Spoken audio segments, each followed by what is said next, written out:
Terima kasih Tuhan atas kasih dan penyertaan-Mu. Kami akan belajar dari materi pembelajaran kami hari ini.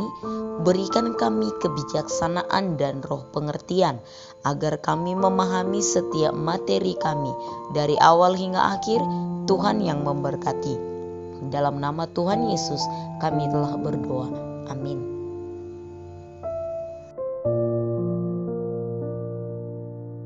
Kompetensi inti 1.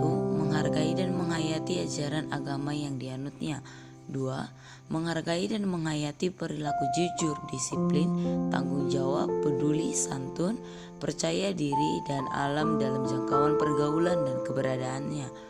3. Memahami dan menerapkan pengetahuan. 4. Mengolah, menyaji, dan menalar dalam ranah konkret.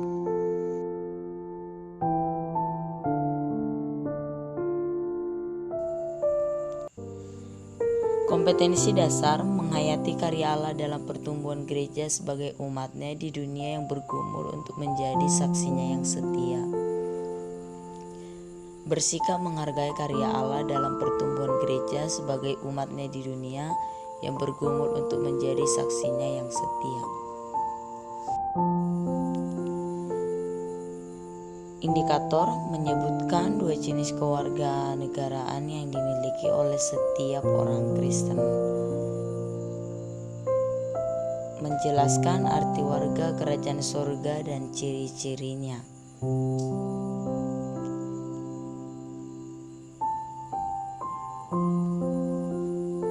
Tujuan pembelajaran: 1. Siswa mampu menyebutkan 2 jenis kewarganegaraan yang dimiliki oleh setiap orang Kristen. Kedua, siswa mampu menjelaskan arti warga kerajaan surga dan ciri-cirinya.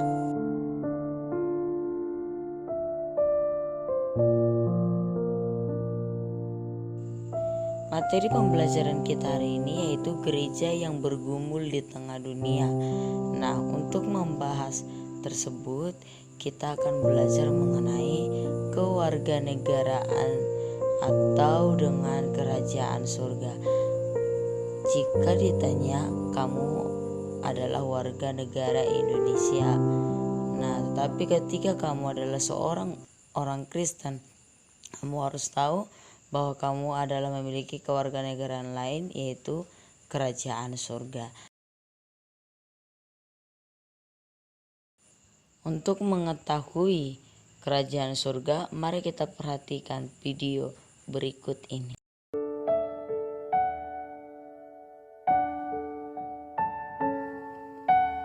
Sesuatu yang besar dimulai dari hal-hal kecil.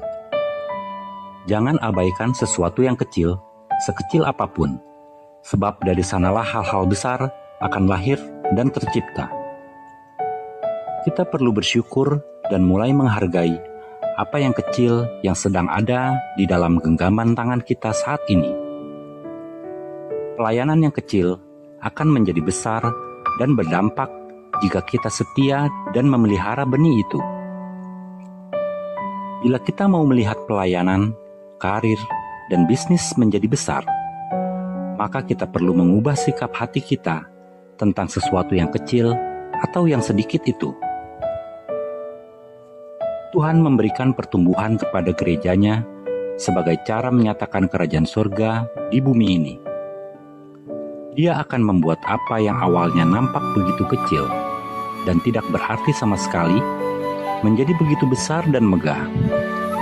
Tetapi akan datang banyak orang-orang yang mau mengambil keuntungan, yang pura-pura masuk melayani, tetapi sebenarnya hanya menginginkan keuntungan pribadi.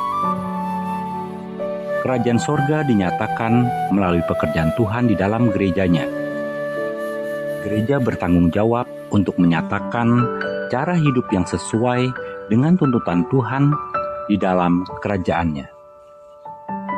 Menyebarkan pengenalan akan Yesus kepada seluruh bumi dan menjadikan seluruh bangsa muridnya.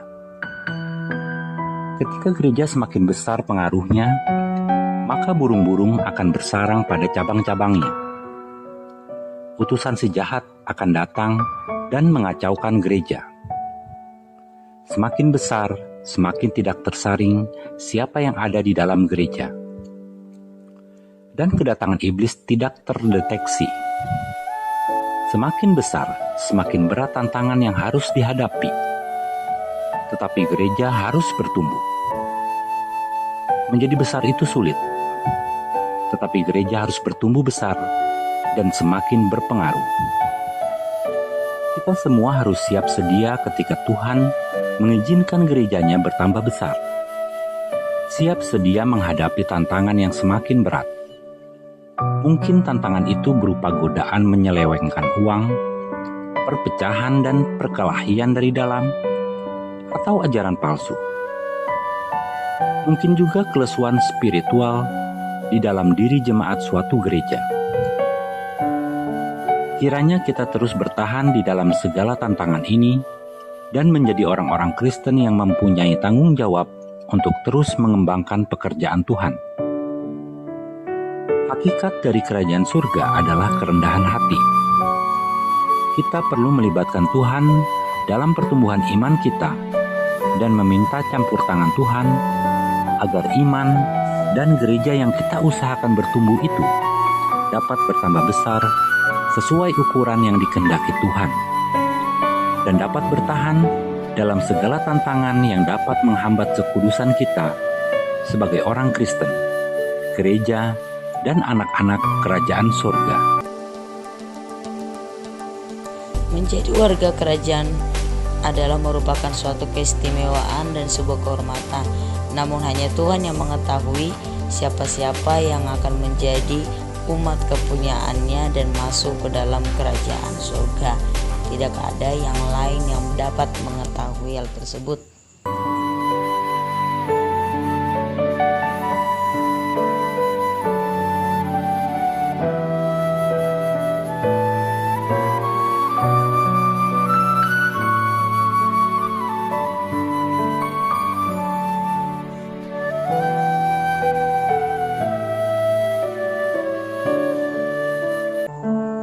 Ciri-ciri warga kerajaan Allah: 1. Orang yang tidak bercela.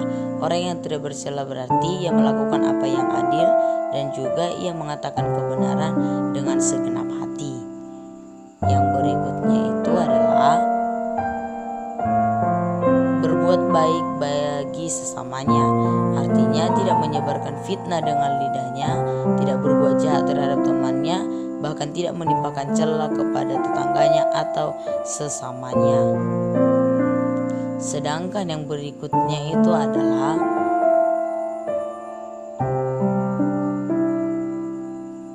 menghargai manusia dengan dasar kebajikan dan kesalehan dan bukan karena nama besarnya, yaitu memandang hina orang yang tersingkir, memuliakan orang yang takut akan Tuhan.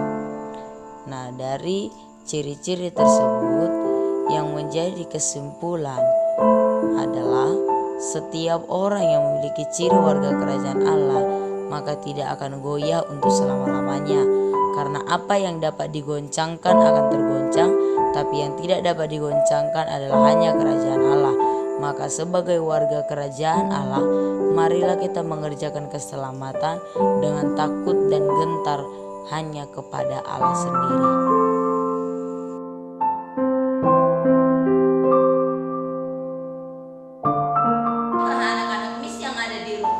Sampai di sini materi pembelajaran kita hari ini, dan kita akan akhiri di dalam doa. Kita berdoa.